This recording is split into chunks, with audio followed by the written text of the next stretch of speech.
Bismillahirrahmanirrahim. Assalamualaikum warahmatullahi wabarakatuh. Nahmaduhu wa nusalli ala rasulihil karim, amma ba'd.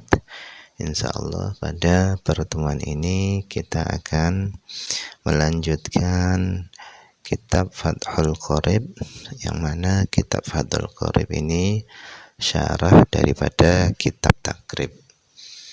Kita telah sampai kepada perkataan musannif, tsummal miyahu tanqasimu ala arba'ati aqsamin. Kemudian air-air itu terbagi atas 4 bagian. Ahaduha, yang pertama itu thahirun, suci, fi nafsihi, pada zatnya, mutahhirun, mensucikan, li ghairihi, bagi yang lainnya. Ghairu makruhin, tidak dimakruhkan, istimaluhu, menggunakannya. Wa huwa, adapun air yang suci, mensucikan, tidak dimakruhkan menggunakannya, itu adalah al-ma'ul mutlaqu, air mutlak. Mutlak ini maknanya adalah terlepas atau bebas. Bebas dari apa? An qayyidin lazimin, dari ikatan tetap. Contoh, air yang berada di mata air. Maka ketika air masih berada di mata air, kita katakan adalah air yang berada di mata air. Kemudian kita pindahkan air yang berada di mata air tadi, kita pindahkan ke ember. Maka kita katakan itu adalah air yang berada di dalam ember. Kemudian setelah dari ember kita letakkan di bak mandi, maka kita katakan itu adalah air yang berada di dalam bak mandi.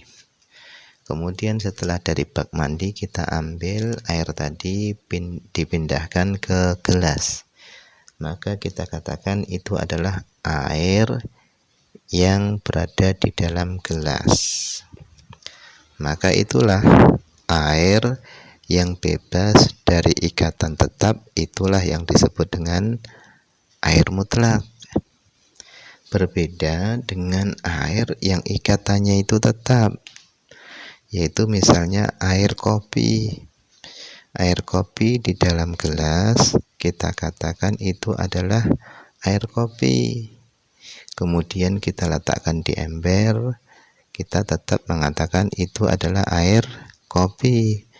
Kemudian kita tumpahkan ke lantai, itu pun masih disebut dengan air kopi. Karena kenapa?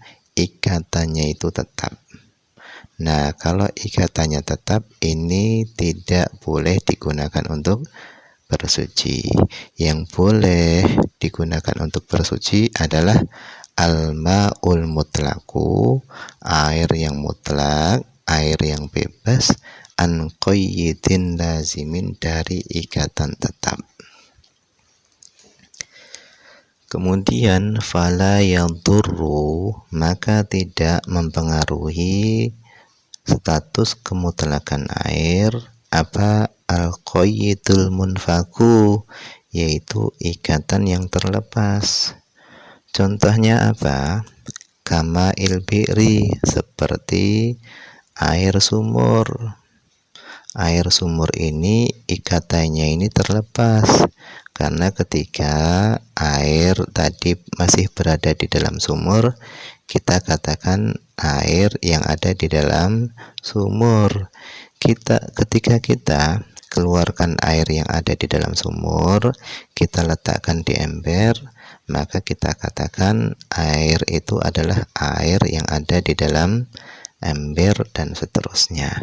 Itu adalah al-qayyidul munfak, ikatan yang terlepas. maka ikatan yang terlepas, misalnya contohnya seperti air sumur, itu tidak mempengaruhi status kemutlakan air. Fi kaunihi, di dalam keadaannya air sumur itu adalah mutlakon, air yang mutlak. Air mutlak adalah air yang bebas dari ikatan tetap. Ini yang jenis pertama. Kemudian wasani, yang kedua adalah tohirun mutahhirun makruhun istimaluhu. Jenis air yang kedua adalah air suci, mutahhirun mensucikan, makruhun istimaluhu yang makruh menggunakannya. Kita gunakan untuk wudhu sah, kita gunakan untuk menghilangkan najis sah, kita gunakan untuk mandi janabah sah. Akan tetapi air jenis ini adalah dimakruhkan menggunakannya. Dimakruhkannya tadi fil badani, pada badan, la fi thawbi, tidak pada baju. Air apa itu? Air yang suci, mensucikan, yang dimakruhkan menggunakannya itu air apa? Wa huwal ma'ul musyammasu. Itu adalah air yang terkena sinar matahari. Makruhnya tadi fil badani, pada badan, la fi thawbi, bukan pada pakaian. Misalnya kita gunakan air musammas tadi untuk mencuci baju, mencuci piring, mencuci gelas, itu tidak ada kemakruhan sama sekali. Hanya saja dimakruhkan tadi pada badan, karena ada hadis dari Nabi SAW, beliau bersabda, fa innahu, sesungguhnya air musammas itu yurithul baroso, bisa menyebabkan penyakit belang. Apa air musammas itu? Al-musakhkhanu, air yang dipanaskan bitakthiri syamsi fi, dengan sebab terkena sinar matahari. Wa innama yukrahu syar'an, hanya saja dimakruhkan air musammas tadi syar'an, secara syariat, dari sudut pandang agama, la irsyadiyatan, bukan dari bimbingan kedokteran. Konsekuensinya, kalau kita memandang air musammas tadi itu dimakruhkannya secara syar'i, bimbingan agama, maka ketika kita meninggalkan air musammas itu memperoleh pahala. Akan tapi jika kita mengatakan air musammas tadi dimakruhkan sebab irsyadiyah, sebab petunjuk daripada atibba, daripada kedokteran, dari sisi kesehatan, maka ketika kita meninggalkan air musammas tadi, maka tidak diberi pahala. Dimakruhkannya air musammas itu bikutrin harin, di daerah yang panas. Ini yang pertama, syarat pertama adalah di daerah yang panas. Sehingga di daerah tropis, di daerah dingin, itu meskipun air tadi terkena sinar matahari, maka tetap air tadi masih boleh digunakan, tidak dimakruhkan. Karena kenapa? Karena ta'thirus syamsi fih, karena pengaruh sinar matahari pada daerah tropis, daerah dingin yang panasnya sedang, itu pengaruh sinar mataharinya itu adalah dhaif, lemah. Maka di sini disyaratkan dimakruhkannya air musammas tadi bikutrin harin, di daerah yang panas seperti Hijaz dan yang lainnya. Kemudian syarat yang kedua, fi ina'in muntabiin, air tadi berada di wadah yang dicetak atau yang dibuat dari logam. Apakah itu dari tembaga, besi, atau timah?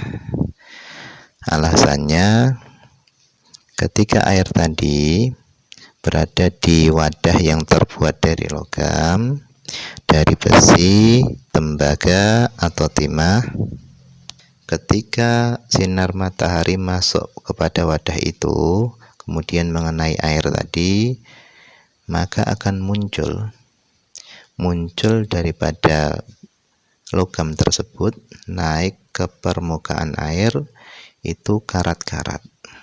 Nah, dengan sebab karat itulah ketika seorang menggunakan pada badannya, maka akan menyebabkan baros, yaitu penyakit belang. Illa ina an-naqdaini, kecuali wadah yang terbuat dari naqdain, yaitu emas dan perak. Kenapa? Li sofai jauharihima, karena bersihnya atau murninya elemen keduanya atau bahan daripada emas dan perak. Wa idza baruda, maka apabila air musammas tadi menjadi dingin, zalatil karohatu, maka hilanglah kemakruhannya. Wakhtarun Nawawiyu, dan Imam Nawawi memilih pendapat adamal karohati mutlaqan, tidak dimakruhkannya air musammas mutlaqan secara mutlak. Wa yukrohu aidon, dan dimakruhkan juga apa? Syadidu sukhunah wal burudah, air yang sangat panas dan air yang sangat dingin ketika kita gunakan untuk bersuci, itu adalah hukumnya adalah makruh. Kemudian al-qismu tsalits, wallahu alam. Ini saja yang bisa dibaca pada pertemuan ini. Semoga ada manfaatnya, banyak kekurangannya saya mohon maaf. Akhir kalam, assalamualaikum warahmatullahi wabarakatuh.